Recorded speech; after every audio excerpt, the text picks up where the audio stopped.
دراصل اس میں میرے دو سوال یہاں پر ہے۔ ایک تو جب آپ نے شروع میں ارشاد فرمایا تھا کہ اطیعوا اللہ واطیعوا الرسول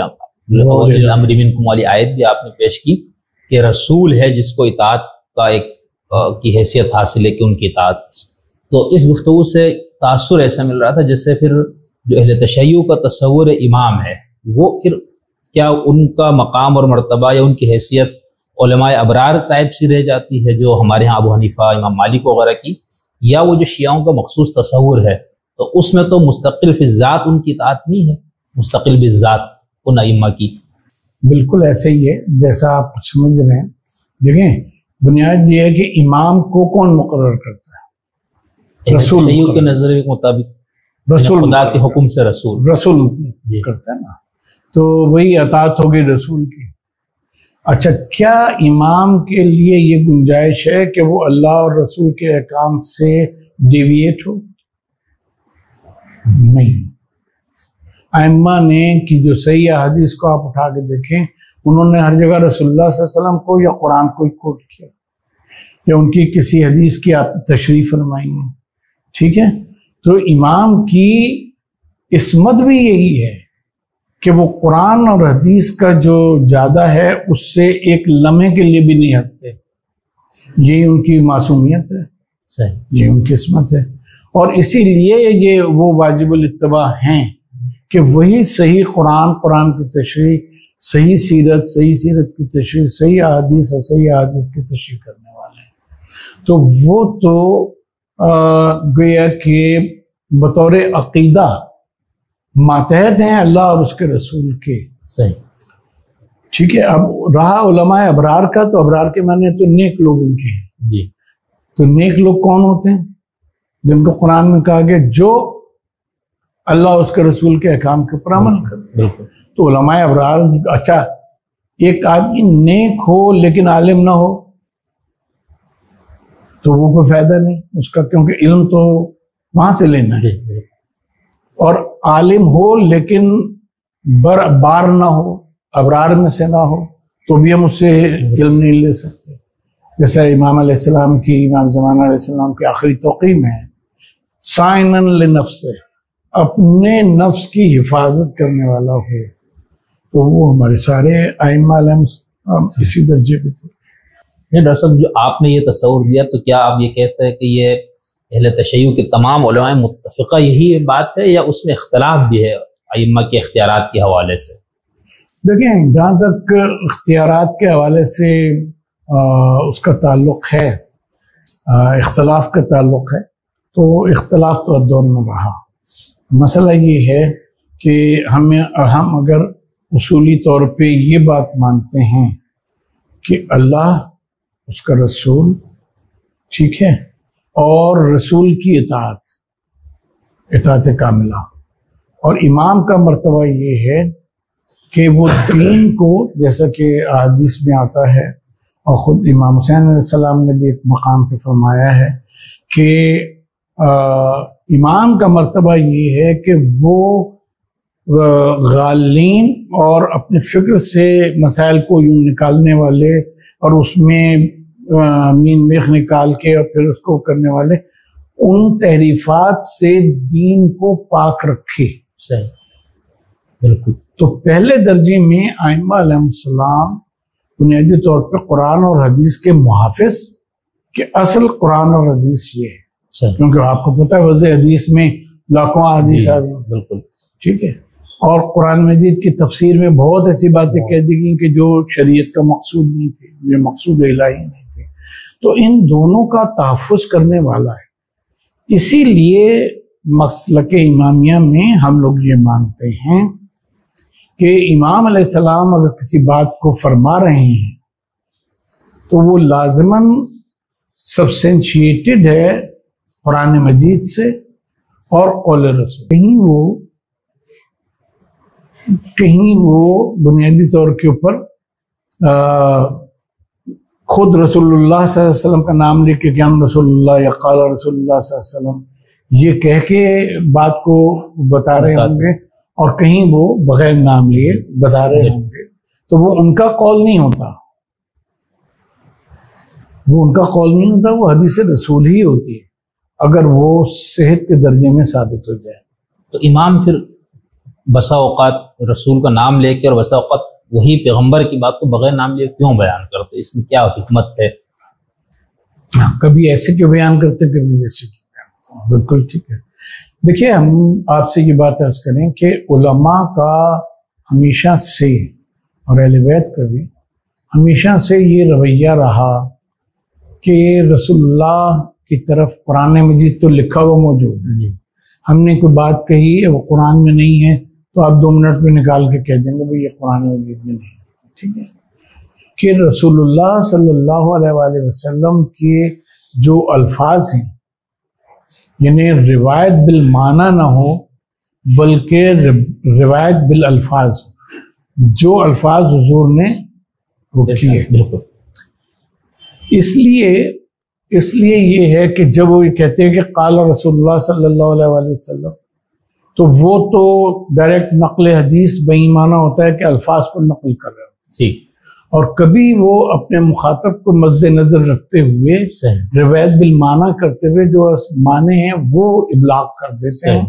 اور اس کی بنیاد جو ہے وہ حدیث رسول ہے۔ اشرف صاحب، اس میں ایک اور میں ضمنی سوال آیا کہ جب ہم ائمہ معصومین سے متعلق یہی تصور رکھے کہ وہ دین کے محافظ اور شارح تھے، ٹھیک ہے نا، یعنی شارع نہیں تھے، شارح تھے وہ، جی، تو اس میں پھر یعنی بنیادی تو میرے طالب علم کے طور پر مجھے یوں سمجھ میں آ رہا ہے، جو اہل سنت کے ہاں ائمہ فقہ کا یا مفسرین کا ایک تصور ہے کہ وہ بھی شارحین دین ہیں، لیکن ان میں غلطی کی گنجائش ہے، ان سے شرح میں غلطی ہو سکتی ہے، تو ائمہ معصومین سے نہیں ہو سکتی۔ ائمہ معصومین سے اس لیے نہیں ہو سکتی کہ وہ جو شرح کرتے ہیں، جیسے ابھی ہم نے عرض کیا کہ کہیں وہ روایت بالمعنی ہوتی ہے اور کہیں وہ براہ راست روایت، ٹھیک ہے، تو اس میں پھر غلطی، اس میں پھر غلطی معصوم اس مفہوم میں، ہاں، کیونکہ وہ رسول معصوم ہیں اور رسول سے لے رہے ہیں۔ لیکن جب جیسے اب یہ بات سن کے بہت سے ہمارے دوست بھی یہ بات کرتے ہیں اور شاید سننے والے بھی یہ کہیں گے کہ اہل تشیع کی جو احادیث کی اور تفسیر کی جو کتاب ہے اس میں تو ایسی ایسی چیزیں ان ائمہ کے نام منسوب ہیں جن کو ایک معقول انسان قبول کرنا شاید اس کے لیے ممکن نہ ہو، یا بظاہر ایسا لگتا ہے کہ تو قرآن کی اس آیت کے اندر سیاق و سباق میں وہاں پر تو ایسی بات کوئی تھی ہی نہیں، تو اس کا پھر یعنی یہ نہیں کہا جائے گا کہ جو بھی کتابوں میں منسوب، جو آپ نے اصول حدیث والی گزشتہ گفتگو میں بھی آپ نے تفصیل سے بتایا تھا، لیکن یہ چونکہ ذکر آیا تو میں نے کہا ضمناً، تو ہم یہ کہیں گے کہ بھائی جو بھی کتابوں میں ائمہ معصومین یا پیغمبر کے نام سے ہے، آپ یہ نہیں کہ یہ سب ان سے، یعنی اس میں ضعیف، صحیح، موضوع، یہ سب چیزیں ہوں گی، یہ سب چیزیں ہوں گی، اور پھر اس کے کچھ محرکات ہیں۔ اس کے محرکات اس طرح سے ہیں، جب آپ وضع حدیث کے فتنے کو آپ پڑھتے ہیں جی، تو اس میں پھر آپ کو بہت ساری چیزیں ملتی ہیں۔ دیکھیے پہلی بات یہ تھی کہ جیسے آپ کو طب نبوی کے نام سے روایات، جی جی، طب نبوی کے ہاں کی جو روایات ہیں وہ بنیادی طور کے اوپر ایسی روایتیں ہیں، یہ طرز عمل ہے، یہ طرز فکر ہے کہ رسول اللہ سے منسوب جو چیزوں کو لے لو۔ اب رسول اللہ صلی اللہ علیہ وسلم کو قرآن مجید نے کہیں طبیب نہیں کہا ہے، بالکل ٹھیک ہے، خود ان کی سیرت میں ملتا ہے کہ انہوں نے بار بار اطباء کو طلب کیا ہے مختلف علاجوں کے، ائمہ علیہ السلام کے وہاں بھی یہ ملتا ہے کہ یہ ہوا، انہوں نے فلاں طبیب کو بلوایا، اس نے دوا دی، وہ کیا، یہ اپنے بچے کو لے کر گئے، طبیب کو دکھایا، بخار تیز تھا۔ اسی صورت سے امام علی علیہ السلام کو جب ضربت لگی ہے شہادت سے پہلے، تو آپ نے کیا کیا؟ آپ نے کلونجی تو نہیں منگا کے کھائی، آپ نے کہا کہ وہ فلاں طبیب جو ہے اس کو بلایا اور کہا کہ دیکھو، اس نے زخم دیکھا، اس نے کہا تلوار زہر میں بجھی ہوئی تھی اور یہ دماغ تک اس کا اثر پہنچ گیا، تو کیوں طبیب کو بلایا؟ وہ کہتے ہیں میں امام ہوں، میں ڈائگنوز کرتا ہوں، ٹھیک ہے نا، بالکل۔ تو اس طرح کی آپ کو بے شمار روایات مل جائیں۔ خود رسول اللہ صلی اللہ علیہ وسلم جب ان کا مرض وفات تھا، 10 دن آپ بیمار رہے ہیں، تو جناب عباس جو آپ کے چچا تھے، عباس بن عبد المطلب، ان سے کہا کہ آپ تمہارے علاوہ کوئی مجھے دوا نہیں پلائے گا، جی، تو آپ اٹھے اور انہوں نے وہ ایک شیشی نکالی، اس کی دوا بڑی کڑوی تھی، وہ آپ نے ان کو پلائی، تو آپ نے فرمایا کہ یہ وہی دوا ہے کہ جو تم لوگ حبشہ سے لے کر آئے تھے؟ تو ان کا ہاں یہ وہی دوا ہے۔ کہنے اچھا چلو یہ پلا دو، تو وہ حضور نے وہ دوا پی۔ تو دوا، علاج، یہ ساری چیزیں اس کی وہ ہوتی، دو ٹریڈیشنز ہوتی ہیں۔ ایک تو یہ کہ آپ ماہر طبیب کو اور ان کو دکھلائیں۔ ایک چیز یہ ہوتی ہے کہ کچھ چیزیں بڑے بوڑھوں سے منتقل ہو رہی ہوتی ہیں، آج بھی ہوتی ہے کہ وہاں جائیں جہاں بالکل کوئی ڈاکٹر نہیں بیٹھا ہوا کوالیفائڈ کوئی، وہ وہاں بڑی بوڑھیاں جو ہوتی ہیں، دادیاں نانیاں، وہی کچھ دے ہوئے کہ علاج کر رہی ہوتی ہیں، کر رہی ہوتی ہیں۔ تو اب ان کو یہ مان لیا جائے کہ وہ مستند طب ہے، تو ایسی بات نہیں ہے۔ ائمہ نے کوشش کی ہے یہ بتانے کی، اور اپنے اسوہ حسنہ سے اس بات کو ثابت کیا ہے، جب ضرورت ہو تو طبیب کو دکھلائیں، اور کوالیفائڈ طبیب کو جو آپ کے زمانے کا ہو اس کو آپ دکھائیے۔ اسی صورت سے یہ کہ وضع حدیث کی موومنٹ میں ہم یہ دیکھتے ہیں کہ بہت سے لوگ ہیں کہ جنہوں نے حکمرانوں کو خوش کرنے کے لیے وہ وضع کی۔ مثلا مامون جو تھا، اس کے پاس وہ پہنچا اور اس نے دیکھا مامون سخت کبوتر اڑا رہا ہے، تو اس نے کہہ دیا کہ 4 چیزوں میں بازی جائز ہے، اس نے کبوتر کے بھی نام لے لیا۔ تو مامون ہنسا، اور اس نے کہا تمہیں معلوم ہے کہ یہ حدیث نہیں ہے، اور تمہیں یہ بھی معلوم ہے کہ مجھے بھی پتا ہے کہ یہ حدیث نہیں ہے، لیکن تم نے مجھ سے انعام لینے کے لیے یہ جو ہے وہ الفاظ رسول اللہ صلی اللہ علیہ وسلم منسوخ کر دی۔ اسی صورت سے بہت سے روایات آپ کو وہ ملیں گی کہ جو علاقوں کی فضیلت میں، اب کوئی علاقہ اس وقت کوئی معتبر یا وہ کہلاتا ہے جب وہاں کے باشندے صالح اور اس کے اوپر عمل کرنے والے ہوں، ورنہ جتنی بستیوں کے تباہ ہونے کا ذکر قرآن مجید میں ہے، ان میں کیا انبیاء موجود نہیں تھے؟ ان کو کہا گیا کہ آپ نکل جائیے، ہم اس کو تباہ کیے دیتے ہیں۔ ٹھیک ہے، اب ہم یہ کہیں کہ اس کی خصوصیت یہ کہ وہاں حضرت لوط رہتے تھے علیہ السلام اور ان کی بیوی رہتی تھی، تو یہ دلیل نہیں بنتی۔ جبکہ آپ لٹریچر میں دیکھیں گے حدیث کے، تو شام کی فضیلت میں، پھر دمشق کی فضیلت میں، پھر اسے کیا کہتے ہیں کوفہ کی فضیلت میں، اور اس کی فضیلت قوم کی فضیلت میں آپ کو روایات ملیں گی۔ اس میں کسی طبقے کو محفوظ کرنا، کسی طبقے کو کنڈم کرنا، یہ چیزیں جو ہیں وہ شامل ہیں۔ تو اس طرح بہت سارے وہ ہیں کہ جس کی وجہ سے وضع حدیث ہوئی اور ہر فرقے میں۔ نہیں، بہت اچھا ڈاکٹر صاحب، بہت زبردست آپ نے یہ، میں انشاءاللہ آگے ہماری کوشش ہوگی اسی نشست میں، اگر نہیں تو ایک اور نشست،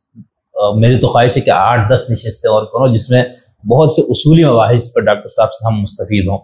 تو اس میں چونکہ میں نے ایک مذہب اور سائنس سے متعلق بھی کچھ سوالات میرے ہیں، تو اگر آج نہیں تو انشاءاللہ کسی اور نشست میں بات ہوگی۔ تو اس میں طب پہ جو ڈاکٹر صاحب بات کر رہے ہیں، اور ہمارے بہت سے لوگوں کو یہ بات ایک تعجب انگیز بھی لگتی ہے، کیونکہ ائمہ معصومین کی طرف بھی منسوب بہت سی کتابیں لکھی گئی ہے، پیغمبر کی طرف بھی منسوب، ہمارے ہاں تو حکیم کئی لوگوں نے یہ کام کیا ہے کہ